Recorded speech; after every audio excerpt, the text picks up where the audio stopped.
श्री शिवाय नमस्तुभयम। दोस्तों, आप सभी लोग जानते हैं कि 23 दिसंबर 2024 यानी सोमवार को पड़ रही है पौष मास की अष्टमी तिथि। और दोस्तों, यह वह तिथि है जो पौष मास में पड़ने वाली सबसे बड़ी तिथि है, क्योंकि यह सोमवार के दिन पड़ रही है और इसका बहुत ही बड़ा और विशेष महत्व होता है। पूज्य गुरु जी ने कहा है कि अगर कभी भी मौका लग जाए और पौष महीने की सोमवार अष्टमी तिथि को पड़ जाए तो आप लोगों को 3 शमी के पत्ते वाला उपाय तो अवश्य ही करना चाहिए। इन दोनों का संयोग बहुत ही कम आता है।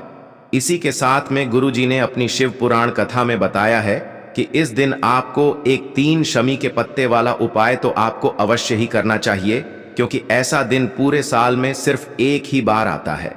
और दोस्तों, आप सभी लोग जानते हो कि सोमवार अष्टमी तिथि का अगर सबसे बड़ा कोई उपाय है तो वह 3 शमी के पत्ते वाला उपाय है। तो दोस्तों, सोमवार अष्टमी तिथि के दिन आप लोगों को इस 3 शमी के पत्ते वाला उपाय को जरूर करना है।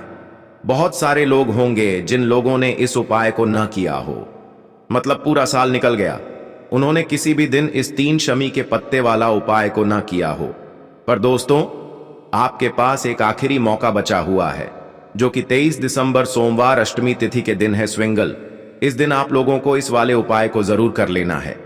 भले ही आपने पूरे महीने भर इस उपाय को ना किया हो, पर अगर आपने इस पौष महीने के सोमवार अष्टमी तिथि के दिन अगर इस वाले उपाय को कर लिया तो आपको इस उपाय को करने का वह फल मिलेगा जिसकी आपने कभी कल्पना भी नहीं करी होगी। इसीलिए आप लोग इस वाले उपाय को एक बार जरूर कर लेना है, ताकि आप लोगों के हाथ से यह मौका ना जा सके और आपको इस उपाय को करने का फल मिल सके। दोस्तों, यह उपाय पंडित जी ने अपनी अभी की ही श्री शिव महापुराण की कथा में बताया है जी। इस उपाय को आज हम आपको बहुत अच्छे से समझाने वाले हैं। इस वीडियो को देखने के बाद इस उपाय को समझने के लिए आपको कोई और वीडियो को देखने की जरूरत नहीं पड़ेगी। तो चलिए दोस्तों, उपाय को शुरू करते हैं। देखिए, यह इस पौष महीने के सोमवार अष्टमी तिथि के दिन यह इतना खास होता है, इतना महत्वपूर्ण होता है। देखा गया है कभी कभी बड़े बड़े पूजा पाठ अनुष्ठान से जो मनोकामना पूर्ण नहीं होते, वह पौष महीने की सोमवार अष्टमी तिथि के दिन एक छोटे से उपाय करने से ही आपकी मनोकामना पूर्ण हो जाती है। और बहुत सारे लोगों ने इस उपाय को किया भी है और उनको इस उपाय को करने का फल भी जरूर मिला है। अगर आप लोग भी इस उपाय को करना चाहते हैं तो आप इस उपाय को पहले अच्छे से समझ लेना, सुन लेना, उसके बाद करना। आपको इस उपाय का फल जरूर मिलेगा। और इस उपाय को कर लेने से आपके घर में चाहे किसी भी प्रकार की दुख और समस्या क्यों ना चल रही हो, आपको उसका कारण भी नहीं पता है कि भाई यह समस्या किस कारण से चल रही है। उसका कुछ भी कारण हो सकता है, जैसे पितृदोष हो सकता है या किसी भी तरह का मंगल दोष भी हो सकता है। तो इस दिन आप लोगों को यह वाला उपाय कर लेना है। यह एक ऐसा उपाय है जिस उपाय को अगर किसी विशेष दिन पर किया जाए तो भाई उस विशेष दिन का जो है वह तो हमें मिलता ही मिलता है। पर हमने उस दिन पर इस उपाय को किया है तो हमें उससे भी बड़ा फल मिलता है, और फल बहुत जल्दी मिलता है, क्योंकि आप इस उपाय को बहुत ही बड़े और विशेष दिन पर कर रहे हो। तो चलिए अब उपाय के बारे में बात करते हैं, लेकिन उससे पहले आप लोगों को यह जानना आवश्यक है कि आखिर यह उपाय किस समय करना है, किसको करना है और कैसे करना है। तो चलिए हम आगे आपको वीडियो में एक एक करके बता देते हैं।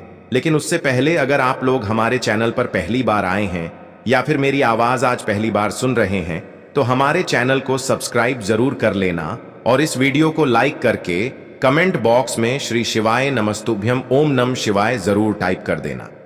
तो दोस्तों, इस 3 शमी के पत्ते वाला उपाय को हमें इस सोमवार अष्टमी तिथि के दिन कैसे करना है, किसको करना है, किस समय करना है और कहां पर करना है, यह सारे सवालों के जवाब आपको इस वीडियो में मिल जाएंगे।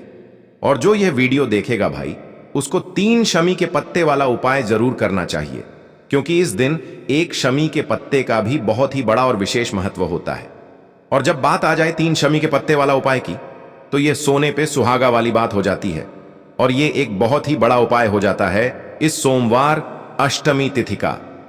तो अब दोस्तों, इस 3 शमी के पत्ते वाला उपाय को आखिर करना किसको है, सबसे पहले हम लोग वह बात जान लेते हैं। तो देखो, घर की जो बड़ी माताएं बहनें होती हैं, उन माताओं बहनों में से कोई भी एक बड़ी माता बहन इस वाले उपाय को कर सकती है। और दोस्तों, अगर आप चाहें तो अपने घर में से सभी सदस्यों को भी इस उपाय को करवा सकते हैं। अगर किसी व्यक्ति की खुद की कोई मनोकामना है, खुद की कोई दुख और परेशानी है जो कि वह अपने लिए ही करना चाहता है, इस वाले उपाय को तो वह खुद अपने लिए भी कर सकता है। बाकी अगर कोई घर में से ऐसा है जो कि अपने पूरे घर परिवार की सुख और शांति के लिए यह वाला उपाय करना चाहता है, तो भाई वह भी कर सकता है। उसमें भी कोई दिक्कत वाली बात नहीं है। कहने का मतलब यह है कि इस उपाय को हर एक सदस्य भी कर सकता है और पूरे घर परिवार के सदस्य के लिए घर की बड़ी माताओं बहनों में से कोई एक माता बहन भी कर सकती है। माताएं बहनें अगर घर में उपस्थित ना हो या वह यह वाला उपाय ना कर पा रही हो, तो फिर घर का कोई बड़ा सदस्य भी इस 3 शमी के पत्ते वाला उपाय को कर सकता है, चाहे फिर वह पुरुष ही क्यों ना हो। उसमें कोई भी दिक्कत वाली बात नहीं है। उसके बाद में दोस्तों जो अगला प्रश्न निकल कर आता है वो यह आता है इस उपाय को लेकर कि आखिर इस उपाय को हमें किस समय करना है, सुबह के समय करना है कि शाम के समय करना है। तो देखो, इस वाले उपाय को आप लोग सुबह के समय भी कर सकते हो और शाम के समय प्रदोष काल में भी कर सकते हो। अब अगर आप पूछो कि भाई सबसे उत्तम समय कौन सा रहेगा इस 3 शमी के पत्ते वाला उपाय को करने का, तो हम आपसे बस यही कहेंगे कि इस उपाय को आप सुबह के समय करेंगे तो ज्यादा बेहतर होगा। बाकी अगर प्रदोष काल शाम के समय भी करेंगे तो भी अच्छा होगा, उसमें कोई भी दिक्कत वाली बात नहीं है। तो अब दोस्तों जो अगली सबसे बड़ी और महत्वपूर्ण बात आती है वह यह आती है कि सुबह अगर हम उपाय को करेंगे तो हमें कितने बजे से लेकर कितने बजे तक के बीच में करना है, और शाम के समय प्रदोष काल में करेंगे तो हमें कितने बजे से लेकर कितने बजे के बीच में करना है। तो देखो, सुबह जितनी जल्दी हो सके आप उपाय को करने की कोशिश करना। बाकी अगर किसी कारणवश लेट भी हो जाओ, थोड़ी देर भी हो जाए, तो 10 या 11 बजे तक भी आप उपाय कर लेना, पर 12 बजे से ज्यादा देरी ना हो। ठीक है, इस बात का ध्यान रखना। उसके बाद में दोस्तों अगर शाम के समय प्रदोष काल की बात करें, प्रदोष काल का जो समय है होता है वो शाम के 6 बजे से शुरू हो जाता है। मतलब शाम के 6 बजे से लेकर 7 बजे के बीच का जो समय होता है ये समय प्रदोष काल का समय होता है। तो आप इस उपाय को 7 या 8 बजे के बीच में भी कर सकते हो। मतलब शाम के 6 बजे से रात 8 बजे के बीच में आप कभी भी इस वाले उपाय को कर सकते हो, उसमें कोई भी दिक्कत वाली बात नहीं है।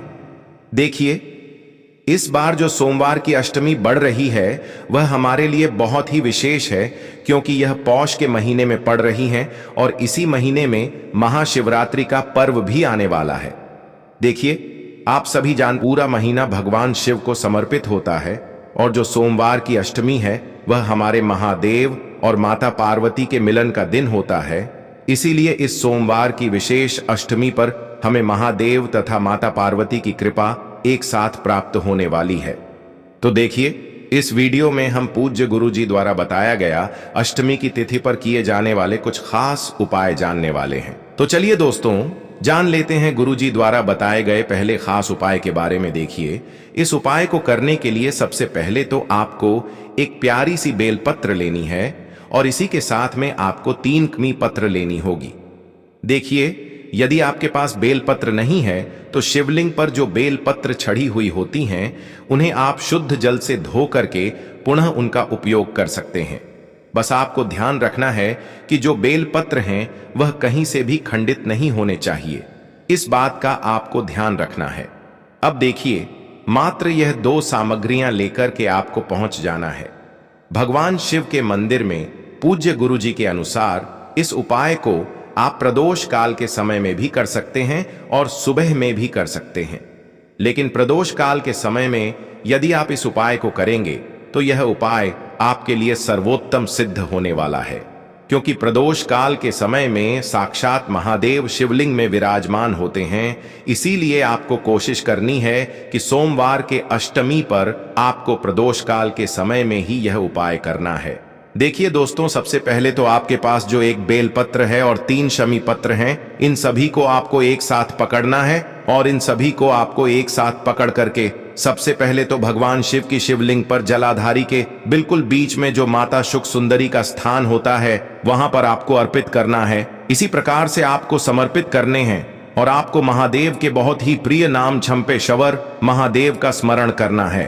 और यदि आप अपने व्यापार में उतार चढ़ाव देखते हैं, व्यापार में आपके वृद्धि नहीं हो पा रही हैं, आपका जो कर्जा है वह बहुत ही अधिक बढ़ने लगा है, जीवन में धन संपदा की प्राप्ति नहीं हो पा रही है, धन धान्य प्राप्ति के जो मार्ग हैं वह सभी बंद होते आपको दिखाई दे रहे हैं, तो आपको झंपेश्वर महादेव का स्मरण करना है और आपकी जो भी मनोकामना है उससे आपको बोलना है। और यह जो एक बेलपत्र है, 3 शमी पत्र हैं, इन्हें आपको माता शोक सुंदरी वाले स्थान पर समर्पित करने हैं। देखिए, जो एक बेलपत्र है, 3 शमी पत्र हैं, इन्हें आपको माता शक सुंदरी वाले स्थान पर रखना नहीं है, केवल आपको स्पर्श करवाने हैं। बेलपत्र और कम पत्र की जो डंडी है वह शिवलिंग की तरफ रहेगी। एक बेलपत्र और 3 शमी पत्र माता अशोक सुंदरी वाले स्थान पर स्पर्श करवाने। अब इन बेलपत्र और तीनों शमी पत्र को वहां से आपको उठा करके सीधे आपको इन सभी को शिवलिंग पर समर्पित कर देने हैं। इस बार भी जो बेलपत्र की डंडी है और शमी पत्र की डंडी है उनका भाग आपकी तरफ रहेगा, और जो बेलपत्र की पत्ती वाला भाग है, शमी पत्र की पत्ती वाला भाग है, वह जलाधारी की ओर रहेगा। इस प्रकार से आपको यह बेलपत्र और शमी पत्र शिवलिंग पर अर्पित करने हैं। आपको यह उपाय करते समय बिल्कुल सावधानी से करना है। जिस प्रकार से आपको दिखाया जा रहा है उसी प्रकार से आपको ये उपाय करना है। गुरुजी ने बताया है, जो व्यक्ति सोमवार की अष्टमी की तिथि पर यह उपाय करता है तो अगली अष्टमी आने से पहले उसकी जो मनोकामना है वह निश्चित रूप से परिपूर्ण हो जाती है। तो दोस्तों, यह उपाय आपको इस अष्टमी की तिथि पर अवश्य ही करना चाहिए। अब दोस्तों, हम जान लेते हैं गुरुजी द्वारा बताए गए दूसरे उपाय के बारे में। देखिए, यह उपाय आपके शरीर से भारी रोगों को समाप्त करने वाला है। आपके शरीर में जो भी बड़ी से बड़ी बीमारी है उन्हें समाप्त करने वाला है। तो यदि आप या आपके घर का कोई भी व्यक्ति दवाई खा खाकर परेशान हो चुका है तो उसके लिए आपको यह उपाय करना है। देखिए, इस उपाय को करने के लिए आपको मात्र 14 चने की दाल लेनी होगी। 14 यानी कि 14 चने की दाल आपको लेनी है। अब इस चने की दाल को आपको अपनी मुट्ठी के अंदर बंद कर लेना है। अब देखिए दोस्तों, जो भी व्यक्ति आपके घर में बीमार है उस बीमार व्यक्ति के सिर के ऊपर से आपको यह जो चने की दाल है उसे 14 बार घुमाना है। देखिए, बीमार व्यक्ति यदि स्वयं इस उपाय को करना चाहता है तो अपनी मुट्ठी में चने की दाल बंद करके अपने स्वयं के सर के ऊपर से 14 बार इस चने की दाल को उसे घुमाना है और महादेव का स्मरण करते हुए ये जो चने की दाल है इसे आपको भगवान शिव के मंदिर में लेकर के पहुंच जाना है। अगर बीमार व्यक्ति इस उपाय को नहीं कर सकता है तो घर का कोई भी सदस्य उस बीमार व्यक्ति के लिए इस उपाय को कर सकता है। देखिए दोस्तों, मंदिर पहुंचने के बाद आपकी मुट्ठी में जो 14 चने की दाल है इसे आपको भगवान शिव के शिवलिंग पर अर्पित कर देनी है। और जिस भी व्यक्ति को बीमारी है या फिर वह अपने रोग से परेशान है तो उस व्यक्ति का आपको नाम लेना है, उसकी आपको गोत्र बोलना है। नाम और गोत्र बोल करके ये जो चने की दाल है इसे आपको भगवान शिव के शिवलिंग पर अर्पित कर देनी है और महादेव से आपको प्रार्थना कर लेनी है कि इसके शरीर में जो भी भारी रोग हो चुका है, जो भी भारी बीमारी हो चुकी है, उसे कुंदकेश्वर महादेव आप अति शीघ्रता से समाप्त करने की कृपा करें। और यदि आप अपने स्वयं के लिए यह उपाय कर रहे हैं तो अपने लिए आपको प्रार्थना कर लेनी है। पूज्य गुरुजी ने बताया है कि यदि आप इस अष्टमी की तिथि पर यह उपाय कर लेते हैं तो कुछ ही दिनों के अंदर आप देखेंगे कि आपके शरीर में जो भारी से भारी रोग हैं या फिर आपके परिवार का वह जो सदस्य है जो बीमार रहता है उसके शरीर में उस बीमारी में उसे आराम देखने को मिलेगा। तो जिस व्यक्ति के शरीर में रोग हैं उसे यह उपाय अवश्य ही करना चाहिए। अब दोस्तों, हम जान लेते हैं पूज्य गुरुजी द्वारा बताए गए तीसरे उपाय के बारे में। देखिए दोस्तों, यह जो उपाय हैं विशेषकर आपको बेलपत्र के वृक्ष के नीचे ही करना होगा। देखिए दोस्तों, यह उपाय बहुत ही चमत्कारिक सिद्ध होने वाला है और यह जो उपाय है विशेषकर जिन लोगों के जीवन में धन की बहुत ही अधिक समस्या रहती है, वह एक एक रुपये योग के लिए बहुत अधिक परेशान रहते हैं, या फिर वह अपने जीवन में कर्ज की समस्या को लेकर बहुत अधिक चिंतित रहते हैं, बहुत अधिक परेशान रहते हैं, तो जीवन में धन संपदा की प्राप्ति के लिए और धन से जुड़ी समस्या को दूर करने के लिए विशेषकर आपको यह सोमवार की अष्टमी का चमत्कारिक उपाय करना है। तो देखिए दोस्तों, इस उपाय को करने के लिए सबसे पहले तो आपको एक दीपक लेना होगा। देखिए, दीपक आप मिट्टी का भी ले सकते हैं और शुद्ध आटा मनकर इसका दीपक भी आप तैयार कर सकते हैं। देखिए, यदि आप आटे का दीपक ले रहे हैं तो आप जो आटा मड़ंग, उसमें आपको नमक नहीं डालना है, यानी कि आपको शुद्ध आटा मनकर ही इसका एक दीपक तैयार करना होगा। अब देखिए, इस दीपक के अंदर हमें विशेषकर लंबी बाती का प्रयोग करना है, यानी कि जो लाल रंग की बाती होती है उसका हमें प्रयोग करना है। लाल रंग का कलावा का जो धागा आता है, जिसे हम अपने हाथ में रक्षा सूत्र के रूप में बांधते हैं, उसी धागे की बाती का प्रयोग हमें इस दीपक में करना होगा। क्योंकि जब भी हम माता लक्ष्मी के लिए कोई भी उपाय करते हैं तो इसके लिए हमें लंबी बाती का ही प्रयोग करना चाहिए। तो इस प्रकार से हमें एक लंबी बाती का दीपक तैयार करना है। दीपक में हमें विशेषकर शुद्ध घी का ही प्रयोग करना होगा। अब इस प्रकार से दीपक को तैयार करने के बाद इसे आपको इस सोमवार की अष्टमी पर लेकर के पहुंचना होगा, बेलपत्र की वृक्ष के वहां पर। और यह जो उपाय है विशेषकर आपको इस सोमवार की अष्टमी पर प्रदोष काल के समय, शाम को प्रदोष काल के समय में ही करना है। देखिए, बेलपत्र के वृक्ष के नीचे पहुंचने के बाद सबसे पहले तो आपके पास जो दीपक है, इससे आपको बेलपत्र के वृक्ष के नीचे रखना है। और आपको ध्यान रखना है कि बेलपत्र के वृक्ष के नीचे जब भी आप इस दीपक को रखेंगे तो इसकी जो बाती है, इसका मुख आपको उत्तर दिशा की ओर रखना है। और इसके बाद आपको जौ दीपक है, इससे प्रज्वलित कर देना है। ध्यान रखें दोस्तों, सोमवार के दिन बेलपत्र के वृक्ष में प्रदोष काल के समय में माता लक्ष्मी निवास करती हैं।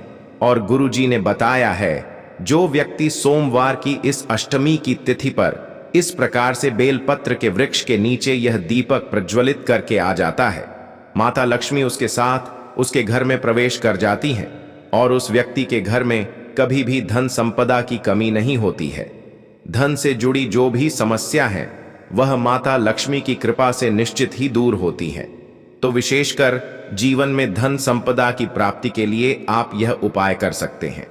तो दोस्तों, यह थे पूज्य गुरुजी द्वारा बताए गए कुछ बहुत ही खास उपाय। अगर आपको जानकारी अच्छी लगी हो तो वीडियो लाइक करिएगा।